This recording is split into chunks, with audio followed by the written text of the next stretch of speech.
تھے اپنے لیڈر کے پاس، وہ ہمارا حق ہے نا، وہ ہم سے کوئی بھی نہیں چھین سکتا نا۔ انہوں نے انتہا کی ہے ظلم کی۔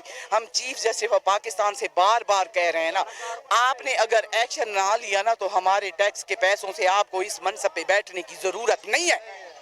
آرمی چیف کو ضرورت نہیں ہے، کسی کو ابھی اس منصب پہ بیٹھنے کی ضرورت نہیں ہے۔ آپ ہمارے ٹیکس کے پیسوں سے بیٹھے ہو نا، آپ ہمارے ٹیکس کے پیسوں سے چولہے جلا رہے ہو نا، اور گولیاں اور شیلنگ ہمارے لیے چلاتے ہو، کہتے ہو الیکشن۔ ہم کیا کہہ رہے ہیں؟ الیکشن 10 ماہ سے الیکشن کہہ رہے ہیں نا۔ شیلنگ کے پیسے ہیں، ٹیئر گیس کے پیسے ہیں، بندوں کو مارنے کے پیسے ہیں، گاڑیوں کے لیے پٹرول ڈلوانے کے پیسے ہیں، الیکشن کے پیسے نہیں ہیں۔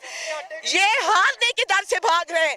پاکستان کی عوام، خدا کی قسم، اب آپ سوچ کے رکھ لیں، پہلے تو عمران کو 80-86% تھا نا، 100% پہ نہ جیتے تھے بہت شکریہ۔ تو دیکھیں، یہ میں کہتا ہوں یزید نے کربلا میں اتنا ظلم نہیں کیا جتنا آج انہوں نے کیا ہے۔ ماؤں بہنوں کے کپڑے